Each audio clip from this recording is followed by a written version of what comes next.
Muy buenas tardes a todos, bienvenidos nuevamente a este espacio que denominamos desde hace ya 2 años conversatorios para la sostenibilidad empresarial. Les queremos dar la bienvenida calurosa a todas las personas que hoy se encuentran con nosotros, que se van conectando: Juan Pablo, Ricardo Hernán, Manuela, Luis Fernando, Catalina, Camila, Albeiro González, que es nuestro invitado hoy para que hablemos sobre accidentes mayores.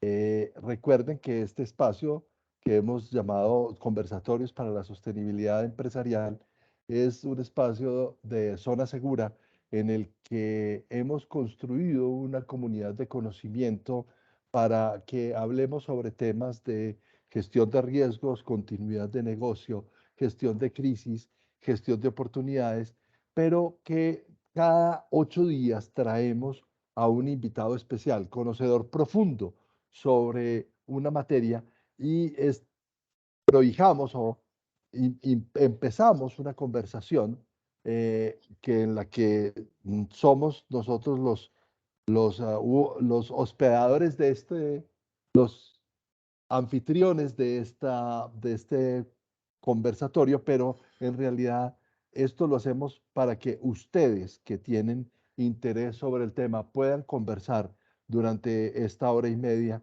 con una persona de profundo conocimiento sobre los temas de gestión de riesgos.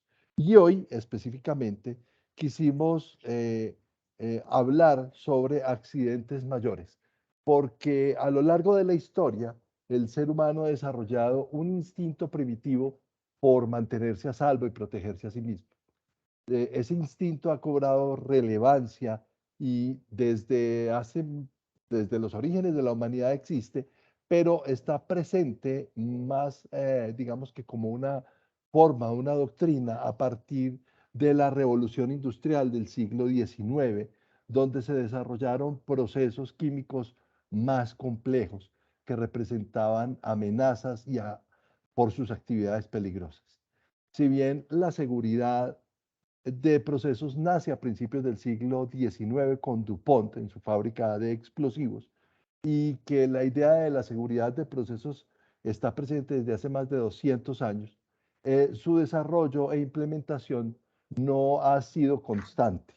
Hay, digamos que, tres épocas que están eh, perfectamente identificadas.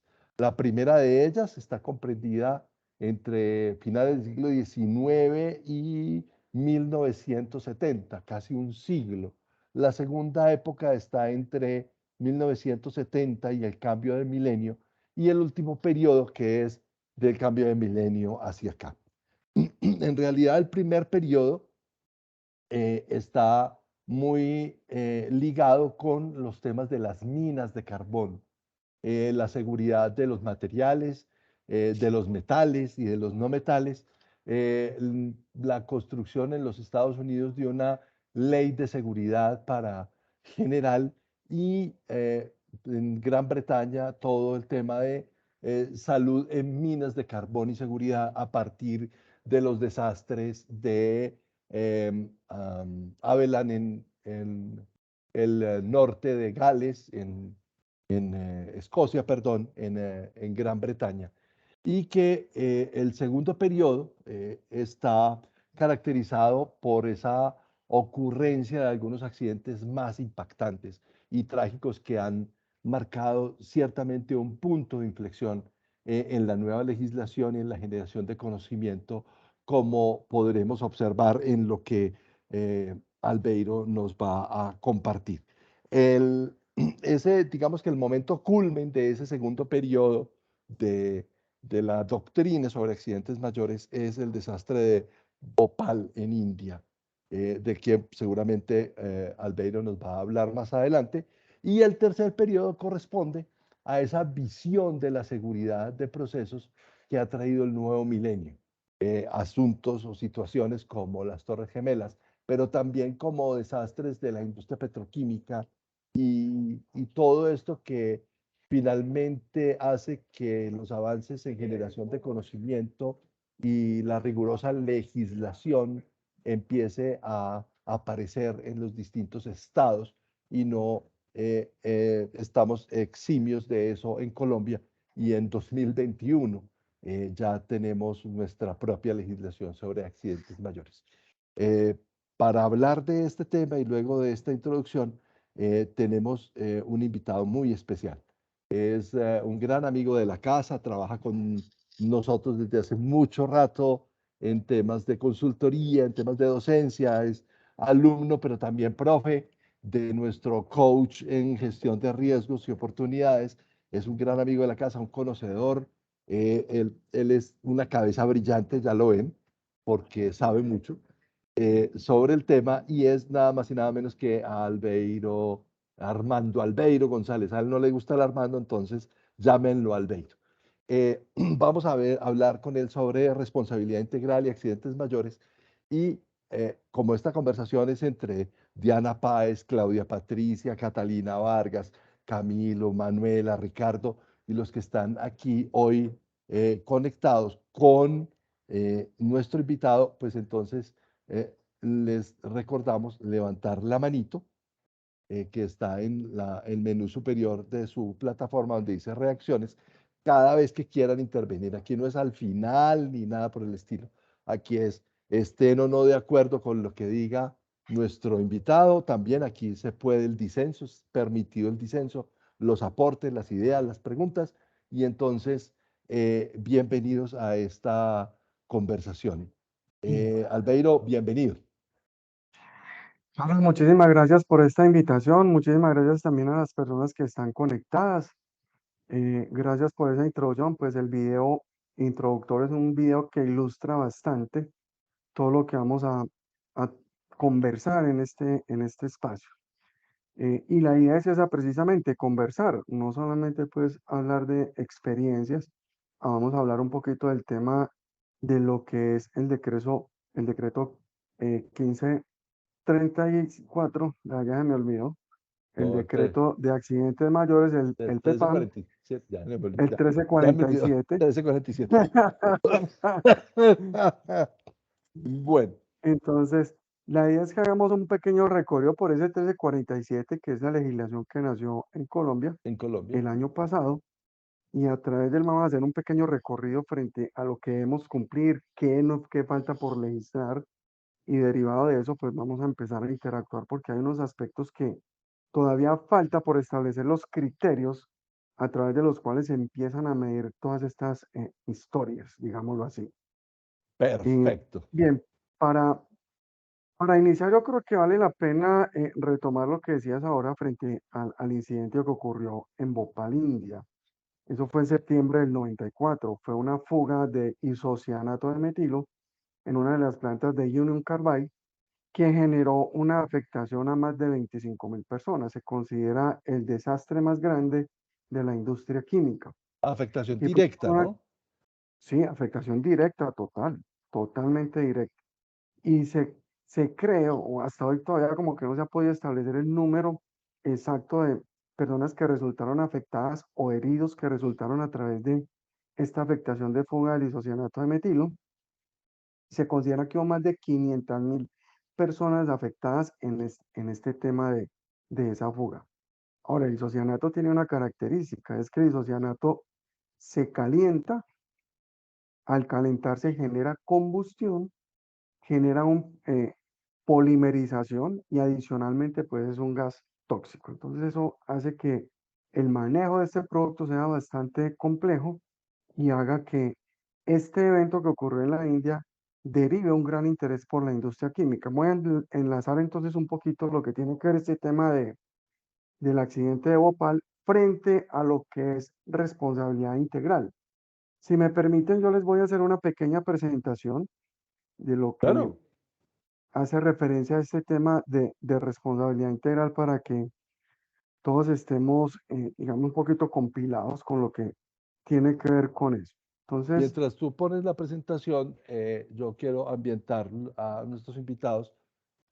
¿Por qué le pusimos o por qué le colocamos como título a nuestro conversatorio hablar sobre responsabilidad integral?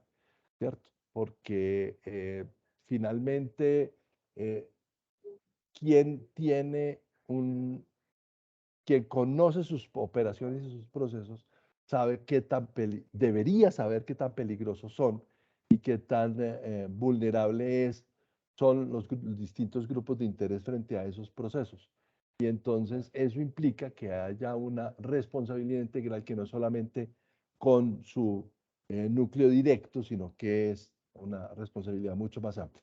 Dale, Albeiro. Gracias, Carlos. Entonces, retomando el concepto de responsabilidad integral, eh, esta es una agremiación que surge a través de lo que tiene que ver con ese número de incidentes que se han venido generando en la industria química. Entonces, surge esta agremiación a través de la industria química canadiense por la preocupación que han venido generando este tipo de incidentes, teniendo como referencia principal el incidente que les mencionaba de Bhopal, India, donde generó este gran número de muertes. Surge entonces a nivel global una iniciativa que, como les decía, es de la empresa química, pero no es una iniciativa, digámoslo, reglamentaria, es una iniciativa voluntaria que lo que busca es generar esos aspectos de mejoramiento continuo para que se dé una gestión acorde a lo que tiene que ver con el manejo seguro en esa excelencia operacional que nos va a llevar a un buen desempeño en el tema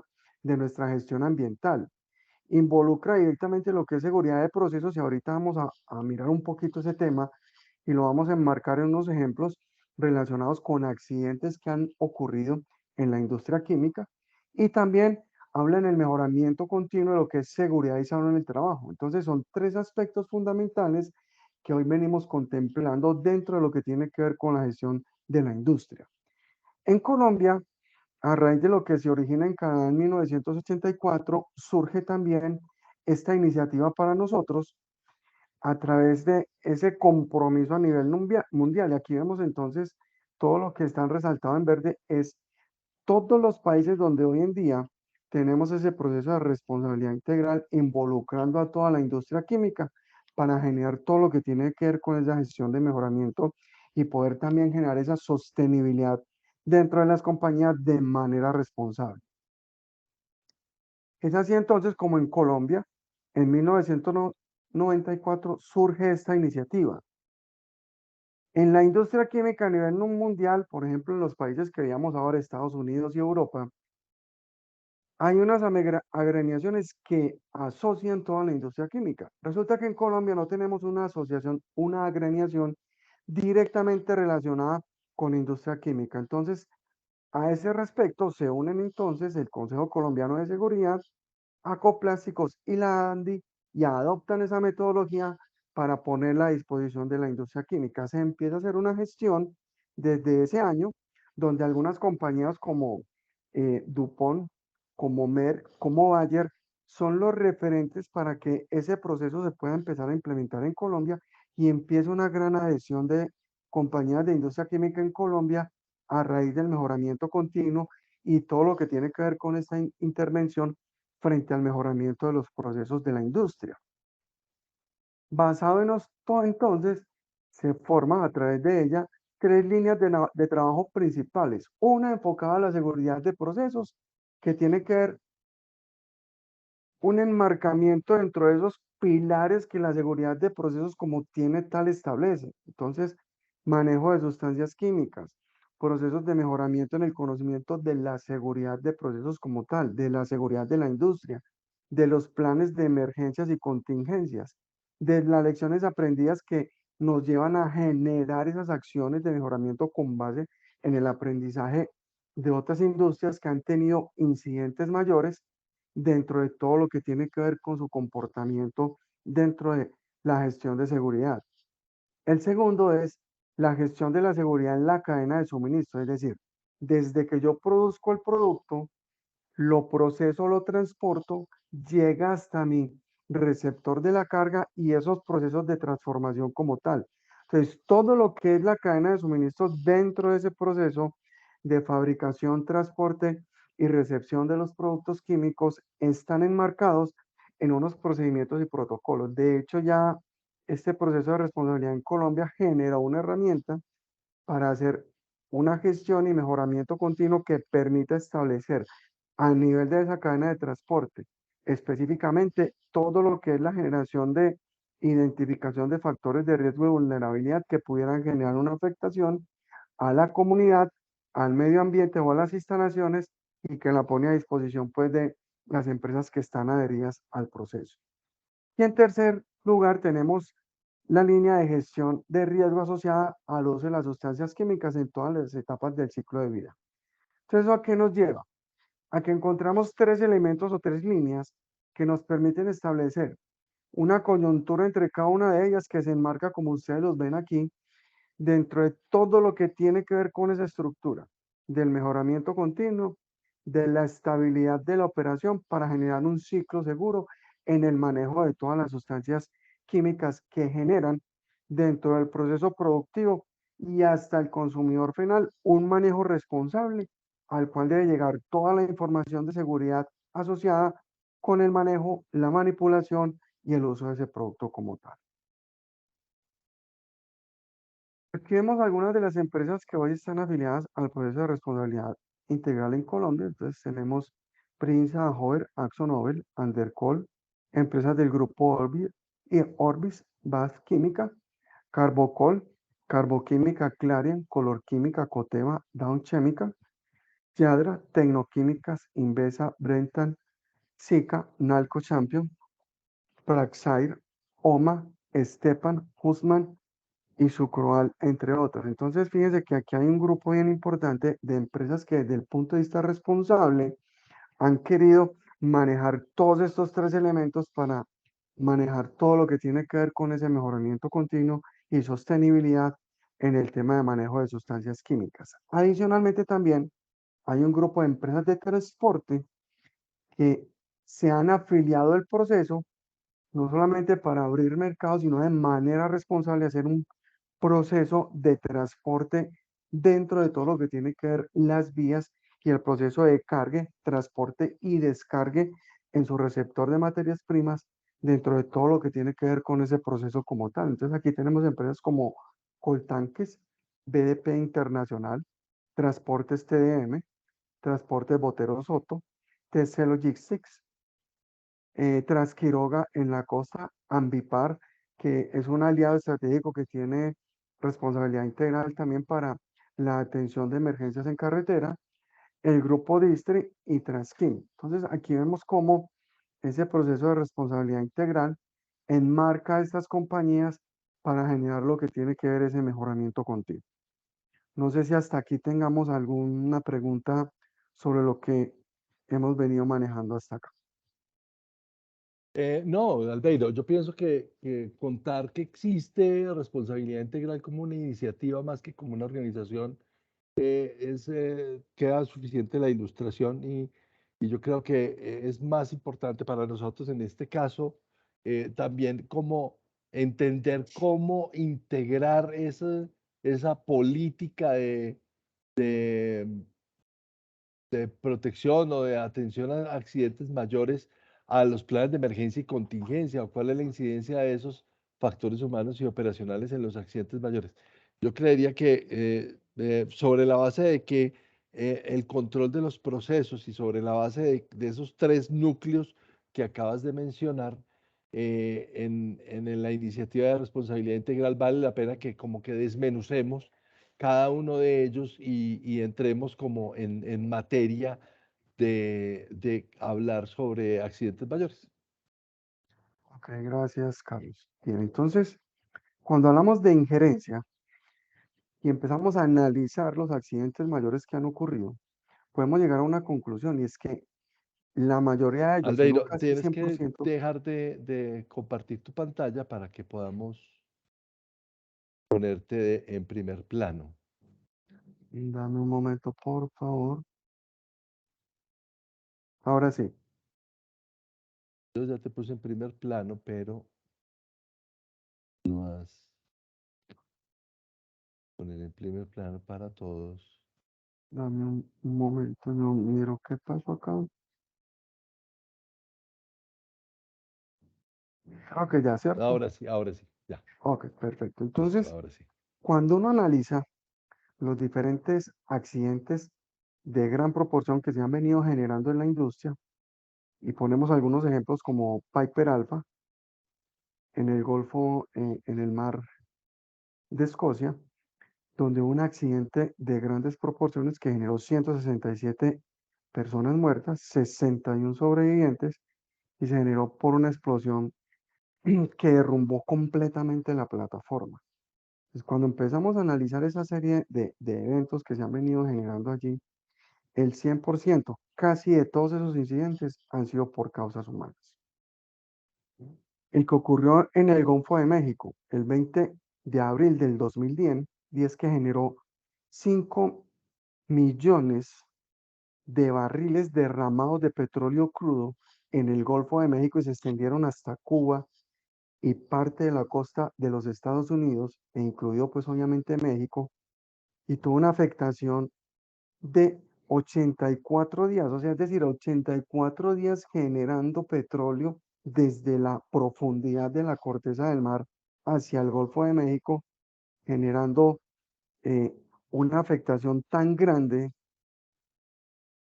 que el tema ambiental se convirtió en un elemento muy, muy importante. Entonces, analicemos un poquito frente a tu inquietud, Carlos, lo que ocurrió aquí específicamente en este evento. Entonces vamos a juntar lo que tiene que ver con el incidente, hablando un poquito de atrás hacia adelante, frente a la ocurrencia del incidente.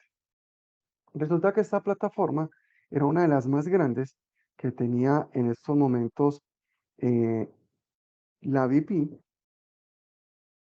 Entraron a perforar el pozo, una extensión de más de 1500 metros de profundidad, perforan la corteza terrestre, empiezan a traer el crudo, y en un proceso de mantenimiento como tal, resulta que empieza a generarse un inconveniente en el proceso de presión de la succión del tanque. Entonces, ahí se genera una controversia entre dos empleados, el management de la plataforma y uno de los operadores o supervisores de la plataforma, donde empieza a generar una sobrepresión en el sistema de contención del gas propano y contención del líquido, porque el propósito era aislar una de las tuberías para que la planta entrara como en suspensión o receso, para posteriormente lo que se llama el abandono del pozo y posteriormente entrar nuevamente en el proceso de operación como tal. En ese orden de ideas, están analizando pues una sobrepresión que se está presentando en uno de los tubos, y uno de los operadores toma la conclusión de que el proceso de flujo del crudo que está en la columna superior es la que está generando la elevación de la columna en el sistema secundario. Digamos que el supervisor de la planta, o de la plataforma en este caso, decide aceptar esa explicación del operador de la plataforma, Ujú. y el tema queda pues, digamos, lo que hay en receso. Luego de esto se genera una sobrepresión y se presenta una fuga de gas en el interior de la plataforma, sale crudo, empieza a salir como una especie de desecho semilíquido, como una especie de lodo en toda la plataforma, se genera un punto de ignición y se genera la explosión de la plataforma. Entonces resulta que cuando están detectando esa falla, hay un sistema que lo que hace es que genera la contención mediante como un sistema de barraje, y tácitamente lo que hace es que el tubo lo presiona, lo comprime y evita que el producto siga saliendo hacia la superficie. Cuando hicieron la obturación del botón de emergencia para ese sellado, no funcionó. Entonces, cuando se hace el proceso de trazabilidad de este tema, entonces resulta que empiezan a generarse varios aspectos frente a lo que es la trazabilidad inversa de un evento como estos.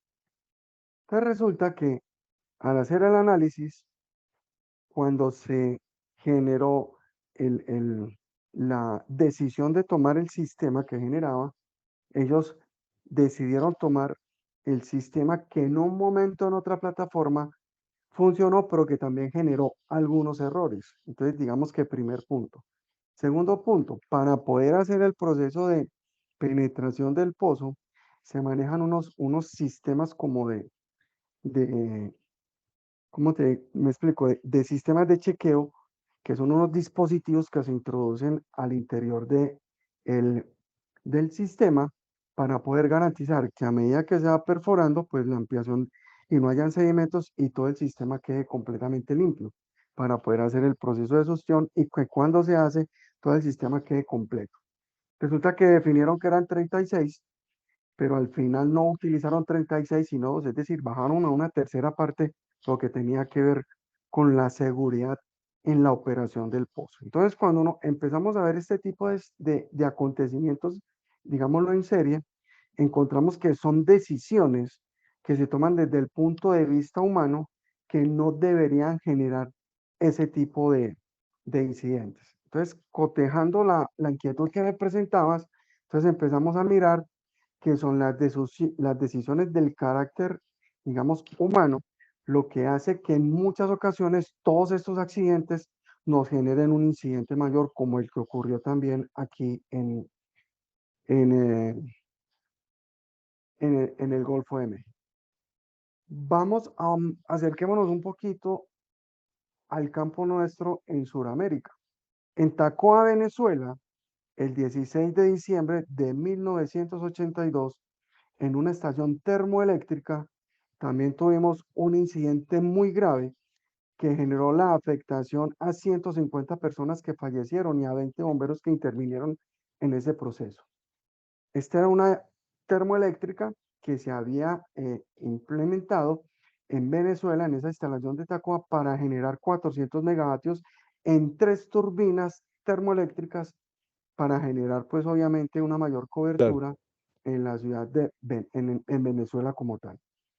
Resulta que allí tenían 3 tanques de almacenamiento de crudo y uno de los eh, trabajadores que estaba haciendo un proceso de inspección con otro compañero en la parte superior del tanque era un fumador.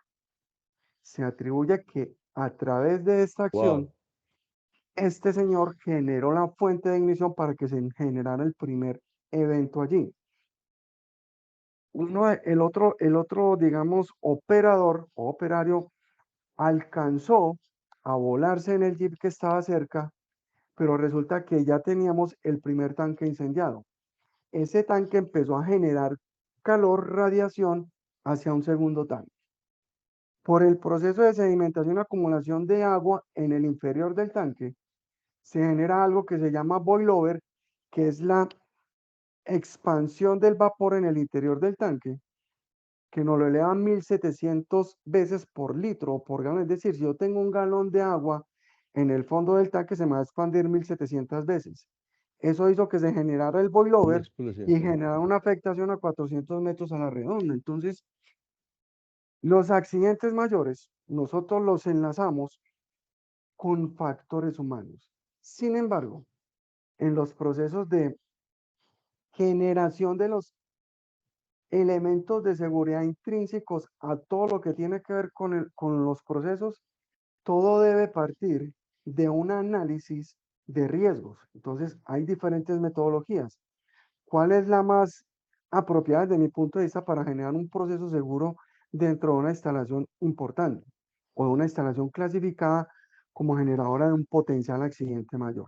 Ujú. En ese orden de ideas, cuando uno hace la evaluación de riesgos bajo la metodología ASOP, estás evaluando cada uno de los elementos de la instalación y empezás a generar esas evaluaciones por una sobrepresión, por una implosión, y tienen que interactuar todos los actores relacionados con ese proceso como tal. Entonces tenemos seguridad y salud en el trabajo, tenemos el área de mantenimiento, tenemos el área de electricidad, el área de instrumentación, tenemos el área de producción. Todos esos actores tienen que generar las estrategias para poder identificar los factores de riesgo, poder elaborar entonces una matriz de calor que nos permita mediante ese proceso identificar cuáles son los posibles puntos de falla durante todo el ciclo de ese proceso como tal. Entonces, cada uno de los actores, si yo tengo 10 tanques, cada uno de esos tanques tengo que hacerle un análisis independiente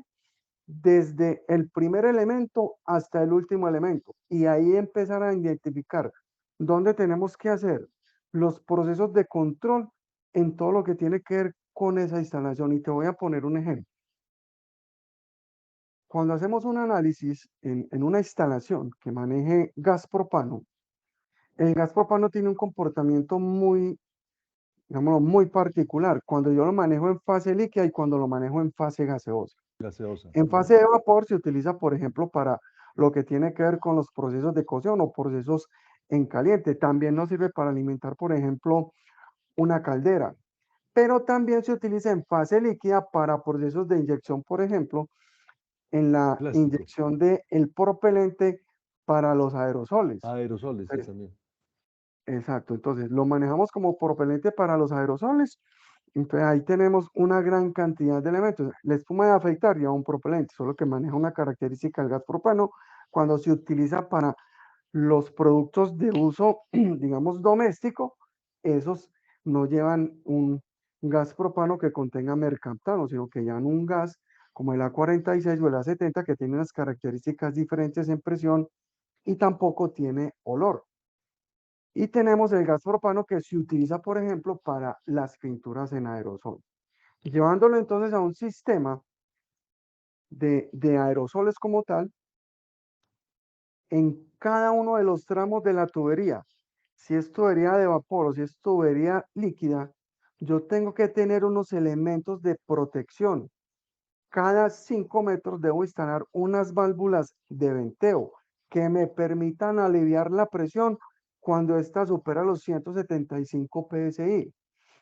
Entonces, ese sistema va en toda la trazabilidad de la tubería hasta el ingreso del tanque, donde yo tengo en el tanque de almacenamiento unos elementos también intrínsecos al tanque que por norma, en la resolución 80506 en Colombia, por ejemplo, o en la NFPA 58, encuentro que un tanque de almacenamiento de gas propano debe tener una válvula de máximo flujo para cuando hago el proceso de descarga hacia mi planta que permita garantizar que cuando hay una fuga en el sistema, esa válvula identifique que ese flujo está por encima del umbral e inmediatamente me cierre el flujo y no permita que siga saliendo a través del sistema de tuberías o a través del sistema de inyección en el área de producción que yo tengo en mi planta. Debe tener también unas válvulas de seguridad de venteo, dependiendo de la capacidad del tanque, debe tener dos o una o cuatro, dependiendo de esa capacidad para que me genere el alivio. Debe tener un medidor de temperatura, debe tener un medidor de presión, debe tener algo que se llama rotogate, que me permite medir cuando yo estoy haciendo el llenado del tanque, a qué nivel me llega ese gas para poder garantizar que no lo puedo elevar a un nivel mayor al 90%, porque debo tener el otro 10% para poder garantizar que la presión en el tanque Ujú. no se me incremente y se mantenga de manera estable. Entonces, todos esos elementos están contemplados allí. Adicionalmente, en el área de trasiego de mi tanque cisterna a mi tanque estacionario, también debo garantizar unos procesos de seguridad. Entonces, mi válvula de llenado no es una válvula de llenado convencional, es una válvula que permite que si se presenta una fuga, ella inmediatamente se cierra.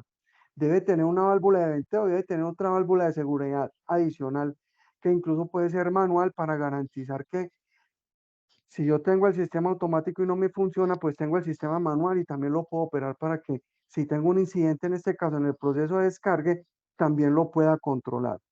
Debe tener también unos sistemas de rociadores automáticos garantizando que me cubran el tanque estacionario con una tasa de agua de 1.5 galones de agua por pie cuadrado, es decir, me va a garantizar que toda la superficie del carro, del tanque, perdón, estacionario en una fuga, en un proceso de calentamiento, me genere la cobertura total y de esa forma yo voy a controlar la presión interna si es caso de incendio, lo voy a enfriar y voy a evitar que se me genere una bleve y si es una fuga me va a garantizar la dispersión del gas como tal.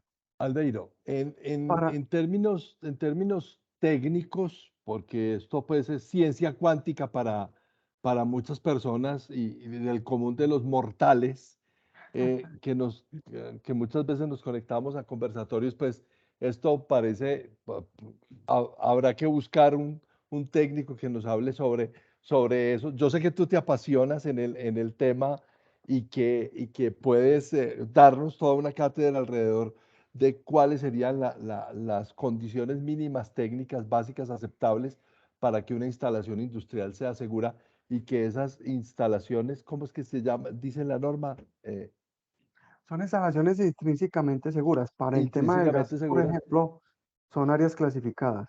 Exacto, como áreas clasificadas. Yo quisiera, en aras de volvernos, de buscarle diversión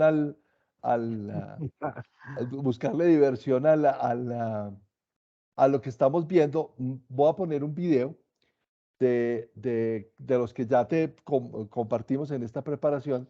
Voy a poner este, que es, yo no sé si lo están viendo, el de los Ese vines. inclusive te iba a pedir que lo colocaras más adelante, Ah, pero dale bueno. porque ahí tenemos un ejemplo muy importante que podemos analizar en este momento y poder identificar cuáles son los factores asociados a que esto se presente. Bueno, entonces lo vamos a correr para que hagamos pues como una, y primero lo corremos rápido y luego hacemos dos reflexiones al respecto. Entonces, póngale por favor mucha atención a este video. Sandra, bienvenido. Ahí veo que se acaba de conectar Sandra Romero. Gracias, feliz tarde. Gracias, Sandra. Son las 29 de agosto del 2018 y son las 4:26 de la tarde. Y vean lo que sucede. Y en cuestión de muy pocos minutos, Se perdió el video. ¿se perdió el video? Sí, no sé si lo vas a dar completo. Pensaría No, que sí. está completo. ¿Alguien no lo están viendo todos? Yo no, Sí, sí, se está viendo. no, Ah, perdón, ya, sí, ya lo hice, me perdió, ya, ya lo listo. vi. Ok.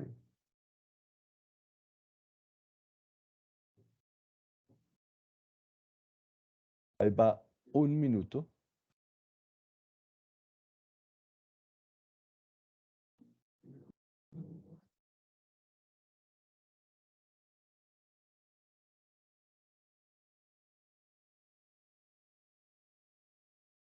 Allá hay explosiones.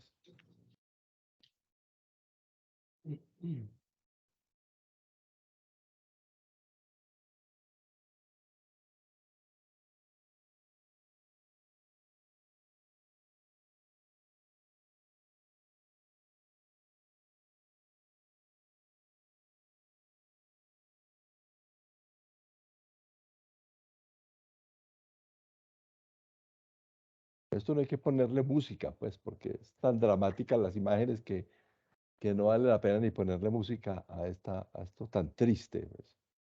Ahí ya van 3 minutos y ya no hay nada que hacer. O sea, está completamente fuera de control el fuego.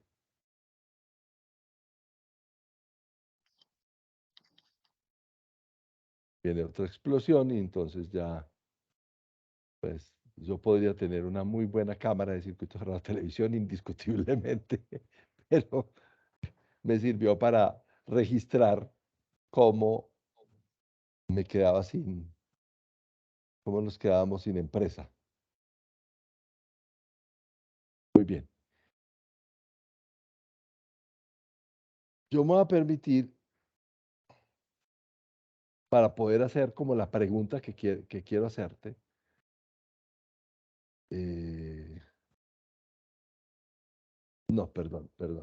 La pregunta que quiero hacerte, ir hasta este espacio. O sea, Ay, aquí, padre, eso. aquí hay una persona, aquí hay Ujú. dos personas, aquí hay una persona haciendo un trasiego y aquí hay un tercer operario. En cuestión de un segundo, 2 segundos, 3 segundos, 4 segundos, 5, 6, sucede una chispa.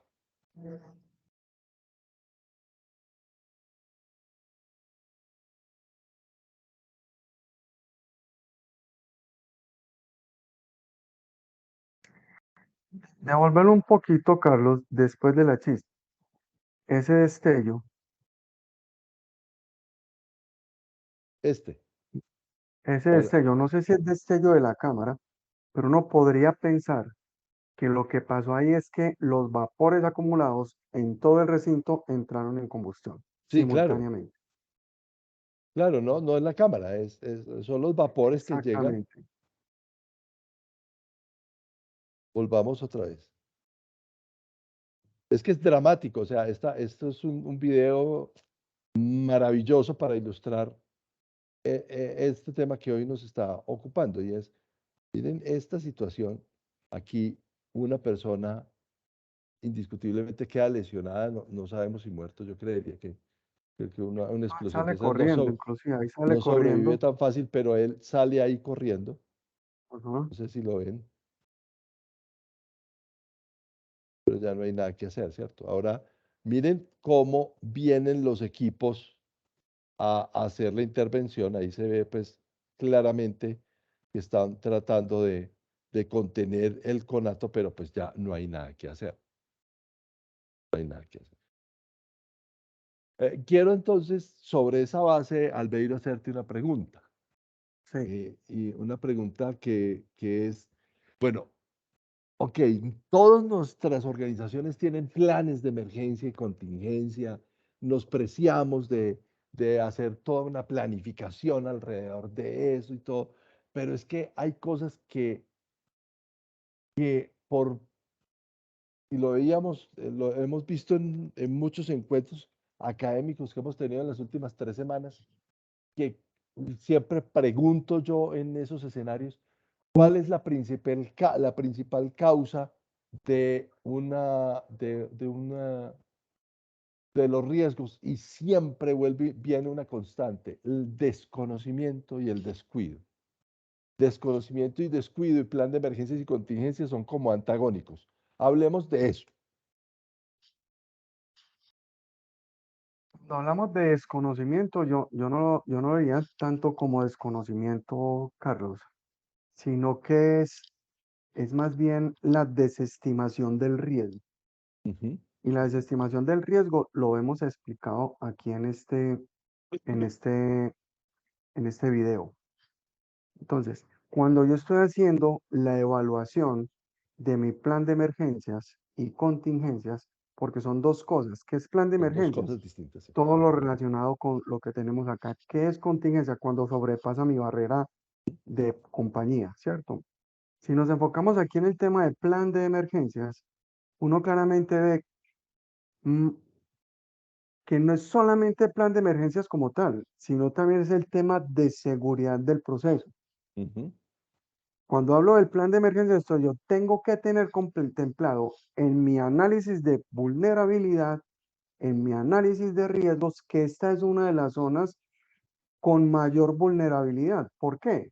Primero, no hay un sistema automático de protección contra incendios.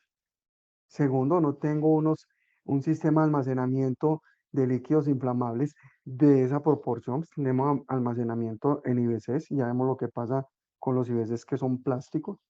No hay un sistema o un procedimiento de trasiego seguro. No hay un sistema de conducción de la electricidad estática, que es lo que genera en este caso ese incendio. No tengo el personal preparado para la atención de una emergencia y no tengo el recurso inicial para atender esa emergencia. Entonces, si yo veo cómo están aplicando el extintor, por ejemplo, es una aplicación de extintor que no es técnica. Si yo tengo un satélite en ese sitio, por ejemplo, que es un extintor de rodante de 150 libras de polvo químico seco, muy probablemente con una buena operación de ese equipo, Lo yo hubieran voy a ser logrado. capaz de controlar el incendio. Entonces, mi plan de emergencia debe contemplar un plan estratégico, un plan informativo, un plan operativo y un plan de contención, ¿cierto? Acá miramos que el del punto de vista informativo no lo tenemos. El plan de emergencias no tiene dentro de la operación una brigada formada. capacitada para la atención de un incidente como estos, y no hay un sistema de comunicación, por lo que me permita, aunque el tiempo es muy corto, podría uno analizar el tiempo de respuesta de las entidades de apoyo bomberos para llegar hasta este punto. Entonces, aquí vamos a mirar cómo. Es importante que desde el punto de vista plan de emergencias, primero yo lo tenga bien estructurado, pero que no se convierta en un documento, sino que eso sea un tema dinámico. Hoy en día hay unas herramientas que nos permiten tener todo ese sistema de manera dinámica que permite también actualizarlo de acuerdo a la norma mes a mes, pero a cada año, de acuerdo a esas variaciones que nosotros tenemos y realizamos. Entonces, si mi plan de emergencias está bien estructurado, tiene un análisis de riesgo acorde con la realidad de mi instalación, ha sido divulgado, cuento con los recursos apropiados para controlar el incidente que se pudiera generar, soy capaz de controlar. Si no es así, pasan este tipo de situaciones. Entonces ya me tengo que apoyar en la entidad de recurso que tenga municipal, llámese bomberos en este caso, para que me atienda el incidente. Pero más que eso, yo también tengo que involucrar a mi entidad de apoyo, en este caso bomberos, para que venga, conozca mi plan, conozca mi instalación, hágame las recomendaciones, hagamos entrenamientos conjuntos, hagamos simulacros y cuando yo tenga una intervención como esa, usted me responda rápidamente, porque ese simulacro me permite medir cuánto es el tiempo de desplazamiento suyo hasta mi instalación para poder controlar un incidente directamente con ese recurso en este caso. Albeiro, pero Entonces, mira, aquí estamos 4:26, 4:26, y cuando ya sí, hay un incendio, que ya no es un conato, no, ya es un incendio declarado. es un incendio declarado, pues aquí pues no hay bomberos que lleguen, o sea, es imposible que ni haciendo teletransportación a lo Guerra de las Galaxias o cualquier cosa de estas, Viaje de las Estrellas, Ah, podrían llegar un equipo de bomberos. Aquí la reflexión es que la responsabilidad que tenemos en cualquier industria, no solamente en la química, es entender que ese programa de accidentes mayores no es una broma, es una cosa que simplemente nos está diciendo y orientando y en vez de ser una camisa de fuerza nos está sensibilizando alrededor de cuán importante es adoptar esas eh, medidas no solamente de intervención, sino desde la misma gestión de riesgos. Porque si no fuera, así es, de no ser así, por ejemplo, yo quiero volver a la imagen en donde este señor, de tenerla, ah, donde este señor, eh, hay una chispa, donde salta esa chispa es finalmente un tema de descuido. O sea, un tema de ineficiencia, un tema de irresponsabilidad por parte de los diferentes actores de una industria, eh, porque se ve que técnicamente no están haciendo las cosas como se debe. así es. Si me permitís, analicemos ese evento como tal en los próximos minutos. Entonces, mira que tenemos un almacenamiento en IBC de 3 niveles. Si bien los IBC están en estantería, lo primero es que la estantería no tiene unos sistemas de seguridad, o sea, sistema de rociadores, que pide la norma para este tipo de almacenamientos de líquidos inflamables. No es que no se pueda hacer, uno sí lo puede hacer, pero esos sistemas tienen que estar, o ese almacenamiento tiene que estar protegido. Entonces, nos habla la norma de unos sistemas de rociadores que deben ir en en cada uno de los corredores, o más bien de canceles, en este caso de compartimientos de la Ujú, estantería, para poder garantizar que si hay un incendio quede completamente extinguido. Y debe tenerlo también en la parte superior. ujú. Tanto la estantería como el sistema de trasiego, que es un sistema de trasiego primero que no cumple, debe Además, pues, estar con conexiones a tierra, un sistema de apantallamiento general en planta. si ese apartamento tiene que tener unas condiciones específicas también, de acuerdo a la norma. Están haciendo el trasiego con una manguera plástica. Ese trasiego debería hacerse con un sistema que fuera metálico para poder garantizar la conductividad de la electricidad estática. Y ahí donde está el señor, esa manguera, si es un tubo, debería estar aterrizada con sus pinzas a la tubería y las pinzas a la conexión en tierra que yo tengo en la parte del suelo. No tiene equipo de protección personal el señor en este caso. Y Ninguno. si miramos las lámparas que tenemos allí, son Ujú. lámparas de seguridad. Yo no me atrevería a decir que no son lámparas clase 1 división 1. Entonces ahí tenemos otro riesgo. ¿Dónde está el extintor más cercano? Mira lo que está al fondo. eh, el que vemos el cuadrito amarillo que tenemos Amarillo. allá, pero es un extintor de 20 libras. Ujú. Me atrevería a Ese decir que extintor de es 10. parece, bueno, yo le estoy viendo 10 libras más. Pero entonces mira que ese señor que está al fondo, si tiene la suficiente capacitación e información que ya lo dijimos, debería estar en la capacidad de tomar ese extintor y hacer la primera obturación para poder por lo menos disminuir el fuego en una primera fase mientras llega el otro recurso, un extintor de más capacidad. Pero no tiene la formación, aquí hay otro factor importante que se llama, no hay preparación, eso genera pánico, ¿cierto? Entonces la gente entra en pánico, lo primero que hace es se va.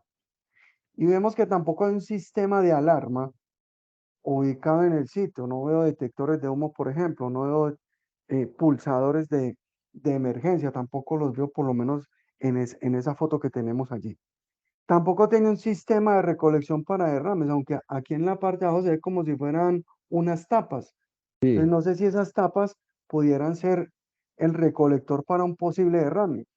¿Cierto? Ese recolector debería conducir a otro en la parte externa que llevara y conduciera todo el producto que se puede derramar allí para poderlo recuperar en la parte externa de manera segura con todos los temas de seguridad. Pero por este contexto que estamos viendo aquí, yo pensaría que no lo tiene. Entonces, mira que concuerdan todo. ¿Qué debería haber este muchacho ahí que está haciendo pues el tema del trasiego? Primero, no debería haberlo hecho. Y la tranquilidad que tiene como en la forma en que está parado y dispuesto ahí es un procedimiento que es rutinario. O sea, ya se les volvió costumbre, ya se les volvió paisaje.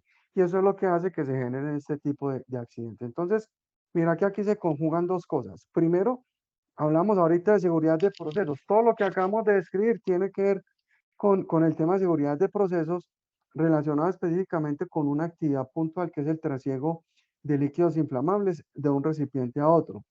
Pero mira que también está el tema de seguridad industrial o el tema de seguridad ocupacional o seguridad sana en el trabajo, relacionado con el no cumplimiento de estándares. Muy probablemente tampoco tienen un procedimiento normalizado y estandarizado para hacer ese trasiego como tal, porque si lo hubiera, debió haberse seguido ese protocolo al pie de la letra para que eso no hubiese pasado. Ahora, si te das cuenta, en la foto fija que tenemos de ese video, el tema de los ventiladores o los abanicos que llaman en la costa atlántica para dispersar gases, pues eso es casi que ridículo frente al potencial de gas que pueden tener esos IBCs. Así es más, ese ventilador que vemos allá al fondo es un ventilador como yo lo veo convencional, no debería estar Convencional. ahí porque estamos en una área clasificada. Además es Tenemos eléctrico, unos ¿cierto? motores, exactamente, esos motores eléctricos que vemos ahí, de en la parte de atrás junto a donde está como el reloj, son motores que deberían ser clase 1 división 1. Si vemos aquí sobre el costa, en la imagen a la derecha, ahí vemos un tablerito blanco que tampoco cumple norma para esa instalación. Claro, Ah, entonces sí. ahí se están, digamos que uniendo muchos factores de riesgo en esa instalación como tal. Eh, Ahora, yo creo que esto nos da para, podríamos hacer todo un conversatorio alrededor de lo que hay aquí, pero exacto. hablemos, Albeiro, sobre, eh, ya nos has hablado sobre experiencias que nos puedes compartir de otros lugares y con un lenguaje bastante técnico, pero ¿qué experiencia nos puedes compartir relacionada con accidentes mayores cercanos a nosotros y cuáles son esos retos de la industria con respecto a las instalaciones clasificadas, que esta, por ejemplo, debería ser una instalación clasificada, pero no cumple ninguna característica. Eh, Hablemos de un incidente que ocurrió el año pasado en Girardota, en una empresa que se llama Invesa.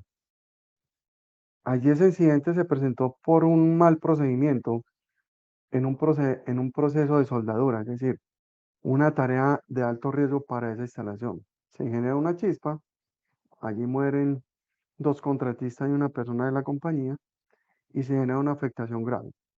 Pero si vamos a un tema real y recogiendo lo que es el plan de emergencias con el Comité de Ayuda Mutua, puedo hablar de una experiencia real que tuvimos en la zona del oriente, entre el corredor de la autopista, empezando en el Alto de la Virgen hasta el sector de Belén, en una compañía allí que produce talco. Todos estábamos trabajando pues en nuestra actividad normal. Recibí yo una activación del comité de emergencias que había un carro cisterna de 25 toneladas en la planta de ellos descargando gas propano y se había incendiado. Yo me encargué de activar el comité de ayuda mutua y me desplacé desde mi planta hasta la planta OMIA con el recurso. Llegamos allí. Cuando llegamos, todavía estaba saliendo un poco de humo de las llantas y estaban los bomberos de la localidad con una máquina de bomberos. No había ni 5 metros entre el tanque incendiado y la máquina de bomberos. Y tenía las luces estrobicas prendidas en una zona de riesgo donde podía haber una posible fuga de gas. Y de hecho la hubo. Eh, Cuando yo llegué al sitio, los muchachos que venían conmigo, el equipo de brigadistas, pues empezaron a desplazar los recursos de acuerdo al protocolo que se tenía establecido. Yo pregunté quién estaba comandando la emergencia en este caso. Y me dijeron, el teniente que está allá. Y resulta que el teniente estaba con todo su equipo, todo contenido y demás metido allá. O sea, si vos estás coordinando una emergencia, vos no tenés que estar en la parte operativa. Vos desde acá tenés que dirigir, desde la parte de afuera en el puesto de comando. Yo lo llamé y me dijo, no, ya todo está controlado. Y le dije, ¿está seguro? Me dijo, sí, no, ya está todo controlado. Entonces yo le dije, observe por favor ese tanque. Pues el tanque todavía en la parte superior estaba generando vapores calientes. Es decir, Ujú. todavía la superficie tenía una temperatura importante. El tanque todavía era un tanque en riesgo, que si ese tanque genera una bleve, estamos hablando de 1 kilómetro en la redonda que se va. Y eso nos incluía a nosotros. Entonces, no, no, y le dije yo, por favor, termine de enfriarlo. Me dijo, no, no, ya no le voy a echar más agua. Entonces yo hablé con el jefe de planta que estaba ahí, porque ya se generó pues un tema ahí de egos y cosas. Le dije, a mí no me interesa pelear con el señor. Ese tanque está en riesgo. Observe que está generando humo, muy probablemente está por encima de la temperatura ambiental. Y si está por encima de la temperatura ambiente, quiere decir que en el interior ya se está posiblemente generando una ebullición en el tanque y está generando mayor vapores en el interior, lo que genera mayor presión y muy probablemente en un tiempo determinado nos va a disparar las válvulas de emergencia del tanque. Entonces él me dijo, no, hágase cargo usted. Y si usted me autoriza, yo me hago cargo. Entonces, pues yo me hice cargo, mandé a dos brigadistas, en este caso de la compañía, con un medidor de temperatura y con un medidor de gases para que verificaran la instrumentación del carro. Afortunadamente, todavía la instrumentación no se había afectado y la temperatura estaba casi a 85 grados, ya estaba llegando casi a 90 grados de Fíjate. temperatura en el interior del tanque. O sea, estábamos en riesgo. Y cuando miramos la presión, ya la presión también estaba casi llegando a los 100 psi. Estábamos en riesgo. Entonces lo que hicimos fue disponer de la instalación en la planta, sistemas de manguera y enfriar ese tanque. Nos demoramos alrededor de 2 horas enfriándolo y empezó a disminuir la temperatura, ¿cierto? Pero adicional a eso, hicimos un chequeo con el detector de gases alrededor de la instalación y encontramos que en la zona de almacenamiento de residuos, en la zona que se llaman los centros de acopio, y en uno de los talleres teníamos presencia de gas, ¿cierto? Entonces, en el taller, pues obviamente no podíamos echar agua en spray para dispersarla, ¿no? Entonces lo que hicimos fue airear, pero en el centro de acopios, en el centro de acopio sí aplicamos agua en spray para poder dispersar la nueva y lo que hicimos fue rociar agua por casi todo el parqueadero y cubrir toda la instalación para poder bajar la concentración de gas propano. Cuando ya la temperatura del tanque está por debajo de la temperatura ambiente, dejamos de aplicarle agua al carro tanque y de esa forma hicimos unas nuevas mediciones, tomamos datos, el tanque quedó en observación durante 48, 24 horas, perdón, hasta el día siguiente para poder establecer un procedimiento de trasiego de ese carro, de esa cisterna a otra cisterna. Obviamente se les dio las recomendaciones de cómo debería ser y me invitaron también a que estuviera en ese trasiego para evitar que se generara una emergencia. Entonces, digamos que es una forma desde el punto de vista de emergencias de aprender a controlar un incidente como estos que puede derivar en un incidente mayor o un incidente grave, no solamente para la compañía, sino también para las compañías cercanas. Y obviamente tengo pues videos de lo que es una bleve como tal y eso genera afectación a más de 700 metros a la redonda. De hecho, en la compañía donde trabajaba, que era una compañía, o es una compañía que envasa productos en aerosol, hicimos un ejemplo de una mini bleve.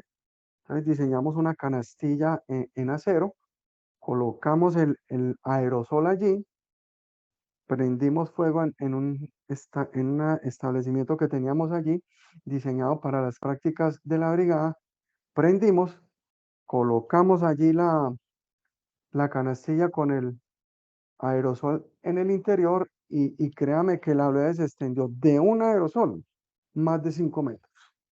Entonces, si eso yo lo duplico en que la bodega de material eh, o de producto terminado, perdón, donde tenemos almacenados los aerosoles se incendia, pues imagínate la envergadura de lo que eso generaba. Entonces, esa es una experiencia bien interesante que me gusta a veces contar cuando me preguntan de esos procedimientos que se deben hacer adecuadamente para poder controlar una emergencia de manera apropiada y que no nos genere un incidente mayor.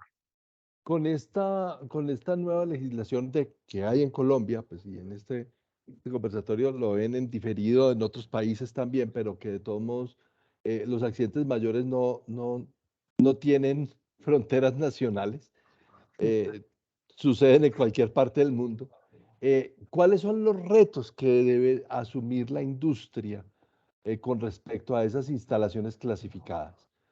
Eh, En y primera instancia, más que sí. la industria, los dueños de las industrias, ¿no? Desde luego. Sí, es el dueño de la compañía.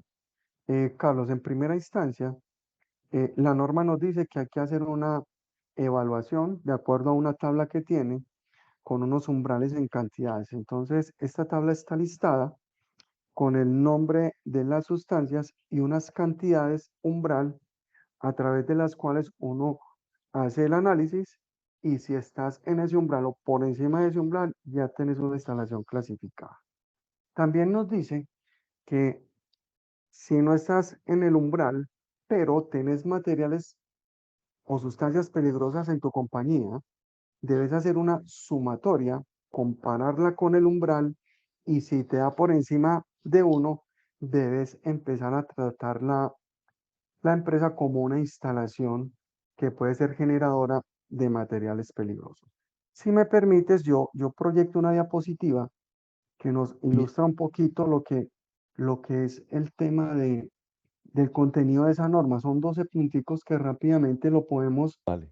trabajar Te y hago una mostrarles. pregunta, no sé si sea Sí, procedente en este momento, pero muchas personas en las consultorías que hacemos o las preguntas que nos hacen en distintos escenarios es, Carlos, pero eh, para yo tener un programa del tema de accidentes mayores, tengo que tener primero o adoptadas las buenas prácticas de un sistema globalmente armonizado. Yo a veces con una pregunta de esas me sorprendo porque yo digo, a ver, si el SGA es la base de identificación de las sustancias.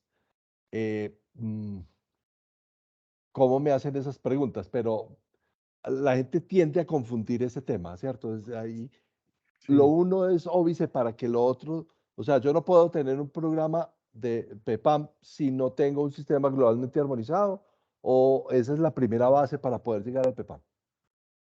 Es que digamos que son varias cosas. Lo primero es que la norma me dice, tú manejas sustancias químicas en tu compañía, debes manejar el sistema globalmente armonizado, que es un sistema de información para nosotros. Para nosotros. Pero adicionalmente hay otros sistemas de información. Entonces, por ejemplo, almacenamiento de tanques estacionarios.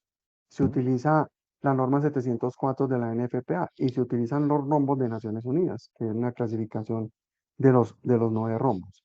ujú. Pero en ese Dale con orden de tu ideas, diapositiva para no dañarte la secuencia. no, yo creo que aquí hay un tema bien interesante frente a lo que me estás planteando y es, eh, si recuerdo bien tu pregunta es, ¿cómo hacemos en la compañía para enmarcar el tema de seguridad para Ujú, que no se genere un accidente mayor? ¿Listo? Entonces, hay varios aspectos. Primero está el tema de seguridad y salud en el trabajo, ujú, normas en procedimientos, estándares de seguridad, identificación de factores de riesgo. Y se engrana aquí algo que se llama seguridad de procesos, que ahorita lo veíamos. ujú. En esa seguridad de procesos, y aquí sí te voy a proyectar una diapositiva que son Dale. los pilares de la seguridad de procesos, para que entendamos un poquito cómo enmarcar y engranar ese tema, en este caso, un segundo.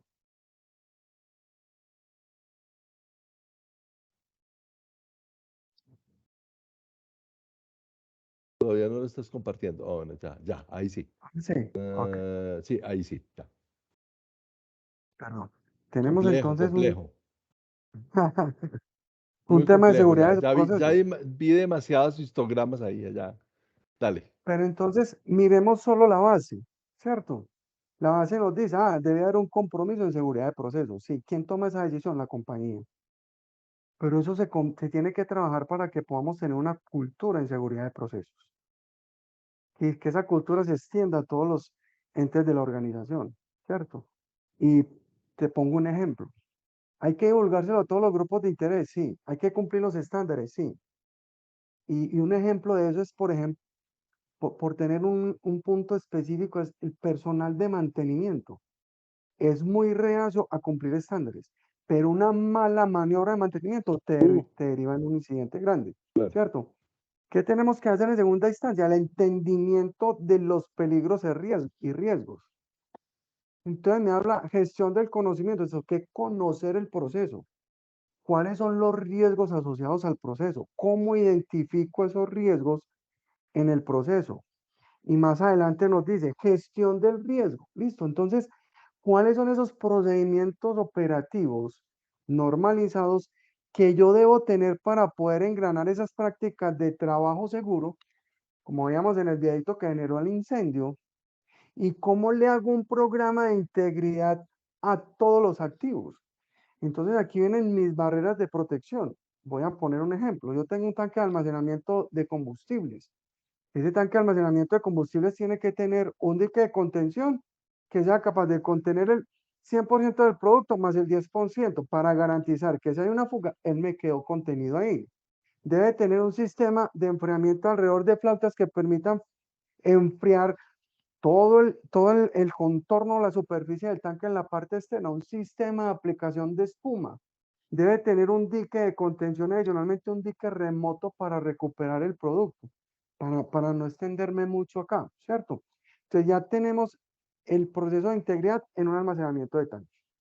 El proceso de carga también lleva un análisis, tiene unos criterios de integridad que hay que manejar. Listo. ¿Cuál es uno de los factores importantes y encuentro unos débiles en la industria que son potenciales generadores de accidentes mayores? El tema de contratistas. Y fue lo que le ocurrió, por ejemplo, a esta empresa en Girardot. El contratista hay que involucrarlo y tiene que conocer todo lo que tiene que ver con esa gestión de seguridad de procesos. Los cambios que se generen en la organización, en un proceso, en un procedimiento, en una instalación, por pequeños que sean, hay que documentarlos y hay que informarlos. En el caso, por ejemplo, de lo que pasó en Piper Alpha, ellos interrumpieron o desmontaron una válvula para hacerle mantenimiento. Cuando hubo cambio de turno, no se informó de ese cambio de la válvula y el otro operador lo que hizo fue obturar el interruptor y ahí fue donde se generó la fuga, que generó obviamente y derivó en un accidente mayor. Entonces, el contratista hay que involucrarlo. Listo, hay que tener una disponibilidad operacional, sí. ¿Cuál es el recurso? ¿Qué tipo de elementos de seguridad yo tengo que poner en la instalación? Si tengo que colocar detectores, si tengo que controlar sistemas de paro de emergencia, sistemas de bloqueo de emergencia automáticos en mi línea. Tengo que colocar un sistema de colectores que me permita capturar una fuga y llevarla a un tanque estacionario que tengamos en backup para poder mantener allí el producto que se está escapando, ¿cierto? ¿Y cómo es esa gestión de emergencias que ya lo veíamos frente a esto? ¿Cómo actúa el personal de operaciones? ¿Cómo actúa el personal de contratistas? ¿Cómo actúa el personal propio frente a una emergencia, sea de líquidos inflamables, sea de la fuga de un producto tóxico, por ejemplo, como el cloro, que Claro. podríamos también hablar de O esto? amoníaco, Entonces, ¿no? o amoníaco, pues en las empresas de frigoríficos y fabricación de alimentos que requieren enfriamiento. Y viene algo muy importante que es la investigación de incidentes y accidentes. O sea, no vamos a investigar el accidente grande, venga, hay que investigar el incidente pequeño, porque ese incidente pequeño nos debe generar las acciones de mejoramiento y de control para que no se genere, en este caso, un incidente mayor, ¿cierto? Y somos muy reacios a hacer esas mediciones frente a lo que tiene que ver con ese proceso de investigación. Y bueno, bueno, ¿cuáles son las métricas que tengo que tener en cuenta para que no se me genere un accidente mayor? Entonces hay que empezar a diseñarlas, a divulgarlos e implementarlas. A eso hay que auditarlo. Eso hay que hacerle una revisión constante del sistema. Si hubo un cambio en una válvula, para que tenía una válvula que era automática, la llevamos a mantenimiento, pero por el proceso le tuve que colocar una válvula de bola, pero esa no es la válvula que tiene el sistema. Que es que producción no quiere generar el paro de la planta para poder cambiar la válvula. Entonces hay que empezar a implementar esos procedimientos para que todo esto se pueda dar de una manera apropiada. Entonces aquí, mira cómo de una manera práctica yo puedo empezar a cotejar todo lo que es la seguridad y salud de las personas, el tema de cultura, el tema de políticas, el tema de gestión del proceso, el análisis de los riesgos, el tema de involucramiento de todos los actores en la gestión integral, cómo controlar una emergencia, cuáles son los elementos que necesito para controlar la emergencia, ¿cierto? ¿Qué tengo que investigar de cada uno de los incidentes? ¿Cómo es la metodología de investigación? ¿Cuáles son las acciones de mejora que se generan en esa investigación? Y los procesos de auditoría constante que yo tengo que tener en cuenta para poder generar un procedimiento seguro desde el punto de vista de seguridad de procesos y desde el punto de seguridad de la instalación para que no se me genere en este caso un accidente mayor. Ya no nos queda mucho tiempo, pero quedan dos preguntas que me parece que debo hacerte antes de que terminemos. Eh, ¿Cómo se logra mejorar las protecciones de una instalación clasificada para disminuir su riesgo de afectación? No entrando en especificidades técnicas ni nada por el estilo, Ok. sino cómo logramos desde yo dueño de mi fábrica de jabones o mi fábrica de pinturas, un emprendimiento, que no tengo todas esas condiciones que estamos viendo en la gran industria, sino en las cosas básicas que también hay que trabajar Ok. con ellos. ¿Cómo hago para mejorar las protecciones de una instalación? ¿Qué tengo que hacer? Yo tengo que Lo primero, salir corriendo. sí. Esa es la última. Lo primero que tengo que hacer es conocer mi instalación, hacer un análisis de riesgos en todo el sistema, ¿cierto? Una vez hecho ese análisis de riesgo en todo el sistema, vendrá la identificación de esos puntos vulnerables que yo tengo que intervenir. Una vez identificados esos puntos vulnerables que tengo que intervenir, ¿Cuáles son los mecanismos de intervención? Llámese protecciones activas o protecciones pasivas. Protecciones en el sistema. Controles operacionales en el sistema para garantizar un procedimiento de un proceso seguro. ¿Correcto? Sí. Divulgarle a mi personal todos los protocolos y procedimientos que tengo y prepararme para una posible emergencia o un incidente. Hacer investigación de los incidentes, generar las acciones de mejoramiento y divulgar esas lecciones aprendidas para que todo el personal de la organización los conozca. Digamos que ahí se enmarcaría de manera general lo que tiene que ver con la preparación para que tengamos una planta segura, sea pequeña o grande. Obviamente, dependiendo de la envergadura, tendremos que hacer unos análisis de riesgo mucho más amplios y que nos permitan establecer esas medidas de control pertinentes y apropiadas para tener una instalación segura. Cuando tú nos hacías la presentación del tema de responsabilidad integral, tú que haces parte también como de esa iniciativa, eh, te quiero hacer una pregunta al respecto y es, eh, si yo soy un emprendedor, tengo un negocio que tiene, eh, después de una evaluación incipiente, pero bien concienzuda y hecha a cabalidad, no con tanto nivel de expertise, pero hecha a cabalidad, encuentra que tiene unas condiciones que necesita mejorar.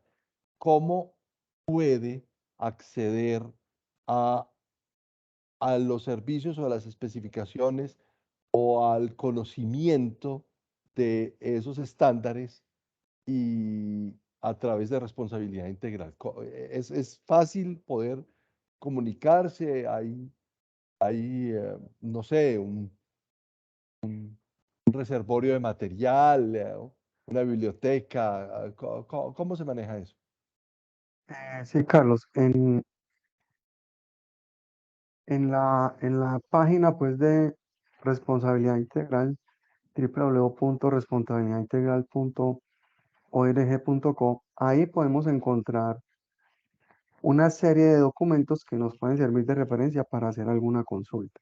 Ok, Ya si se requiere que haya una, digamos, intervención directamente en planta para hacer cualquier intervención, digamos, más amplia, sí se requiere que la compañía se afilie a responsabilidad integral y haga parte de la organización.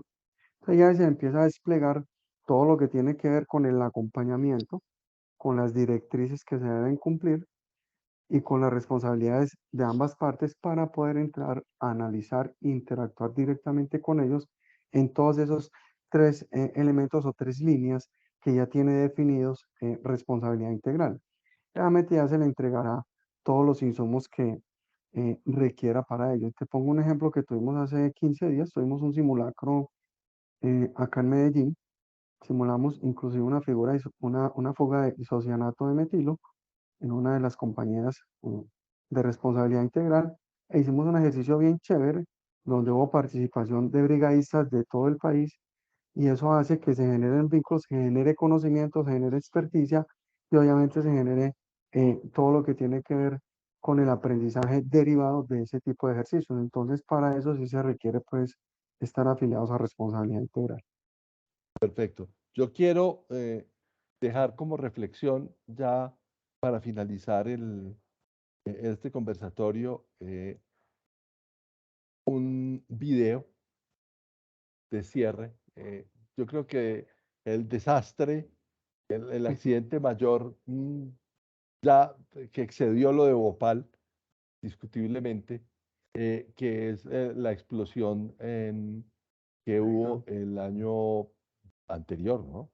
Sí, En eso fue el Beirut, año y pasado. que este, esta grabación que resultó después de todo eh, por parte de un video aficionado, muestra cómo ese proceso de la explosión, con otra perspectiva, pero quizás muchísimo más dramático que lo que vimos en televisión. Entonces quiero compartirlo para decirte, primero que todo, gracias por tu tiempo y dejarle la reflexión a todos los que vayan a ver este conversatorio en diferido sobre la importancia de poder asesorarse, de hacerse acompañar y ser responsables con el manejo de los químicos y de todas las posibles o vulnerabilidades o amenazas que eso signifique para la estabilidad de nuestros negocios, la integridad física de nuestros trabajadores y también para el impacto que podemos causar en la comunidad. Miren esto y tristemente sorpréndanse.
Muy bien, eso para ilustrar y cerrar con broche de oro esta sensibilización frente a un tema que tristemente no tiene toda la atención.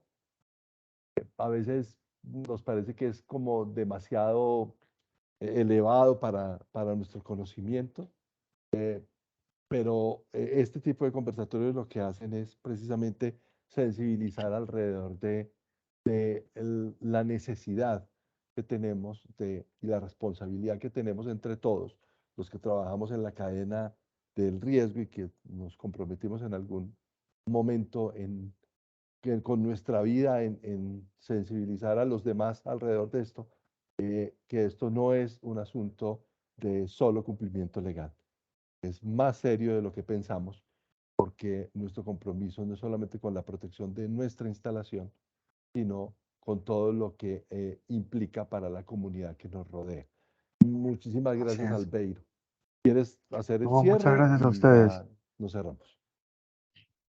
Bueno, no, muchísimas gracias a ustedes, a las personas que estuvieron en este conversatorio. La idea era darles a conocer pues algunos aspectos generales, porque el tema de accidentes mayores desde prevenciones es un tema muy, muy amplio. Ustedes lo observaron pues alrededor de lo que transmitimos el día de hoy. Espero haber cumplido pues las expectativas de ustedes. De igual forma, si requieren alguna eh, es decir, alguna ampliación en algunos de los temas que compartimos el día de hoy, con todo gusto estamos prestos a ayudarles. Nuevamente, Carlos, muchísimas gracias por la invitación y muchas gracias a todos los asistentes. Que terminen de pasar un resto de noche súper espectacular. Muchísimas gracias, Albeiro, y a todos, muchas gracias por su presencia. A quienes van a ver esto en términos diferidos, pues también decirles que estos conversatorios para la sostenibilidad empresarial, que la próxima semana damos un giro en el tema, vamos a hablar sobre el software de riesgos mucho más allá del Excel. Vamos a tener una conversación acerca de cómo se hace fácil un modelo de riesgos a través de la sistematización de la experiencia. Nos va a acompañar nuevamente Juan Manuel Saumet como expositor y acabo de confirmar a un monstruo desde Costa Rica, a Jorge Hot, que nos va a acompañar sobre seguridad de la cadena de suministro dentro de 15 días. Entonces, están todos invitados para dentro de 8 días. Tú también, Aldeiro, como siempre. Y Muchas para gracias. dentro de 8 y 15 días en nuestros próximos conversatorios. Albeiro, muchísimas gracias, que tengas una feliz noche, que no vayas a tener pesadillas con los incendios y las explosiones y nosotros vamos a descansar. Que tengan una Muchas gracias. feliz noche a todos. Gracias. Ay, Muchísimas Sandra, gracias, estuvo Sandra súper levantó la mano. interesante el conversatorio. Sandra, Hola, ¿quieres? sí, sí, es que, bueno, qué pena es que voy por la calle, entonces no tengo la cámara activada. Bueno, una acotación importante, muchas gracias, Albeiro, de verdad que muy interesante tu información. Solo para acotar una cuestión que es muy importante y es que todos los siniestros que hemos manejado, los que estamos en el gremio asegurador durante muchos años, precisamente en esta actividad de riesgo químico, todas tienen una singularidad. Es uno, la falta de conocimiento, por ejemplo, en el manejo del trasiego. Creo que de 10 siniestros, 8 tienen tienen el mismo problema y son casi el 90% de la causa de las explosiones y los incendios masivos en esta actividad. Lo segundo es la imprudencia o de pronto la falta de conocimiento de las normas de NFPA para almacenamiento de este tipo de mercancías peligrosas. Tercero, el desconocimiento también de algunas cosas tan básicas como que tiene que entrar a esa bodega no con el calzado normal, sino con un calzado especial que omita las chispas. Eh, bueno, cantidad de cosas.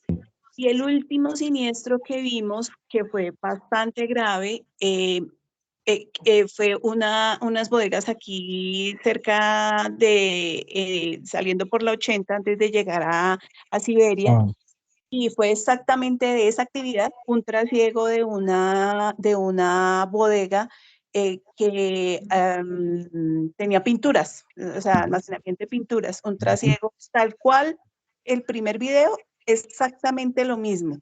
Se llevó 4, esa bodega y las 3 bodegas alrededor de ella y se demoró en extinguirse las 4 bodegas exactamente 16 minutos sin que pudiese hacerse nada. Entonces, cuando vimos el informe de los peritos, cuando ajustamos el siniestro, fue exactamente el mismo. Fue eh, la impericia de un trasiego de unas timbas de éter y de disolvente de unas a otras y se causó la explosión. Entonces, yo no sé si de pronto nosotros en algún momento dijimos, oiga, si toda la siniestralidad tiene una pluralidad, una singularidad, perdón, ¿por qué no hay alguna forma de exigir que para que este tipo de actividades funcione o que renueve su licencia, oiga, ¿será que no se les puede pedir que obligatoriamente tengan que tener un sistema de administración de riesgos y una póliza de seguros que contemple esos riesgos y además tenga una responsabilidad civil amplia en caso de causar un siniestro a un tercero? No sé, nosotros lo dijimos en ese momento, pero Ah, pues, no sé si es posible. tú sabes cómo. ajá. Esto es un tema ese sí es bien álgido. Ese sí es bien álgido. Eh, Eso le iba a decir a Sandra, no, o sea, hasta ese punto no ha llegado porque, vamos, normas NFPA son de adopción voluntaria, ¿cierto? En Colombia no son adoptadas voluntariamente. Cuando compañía de seguros exige, ahí sí la empresa empieza a gestionarlo.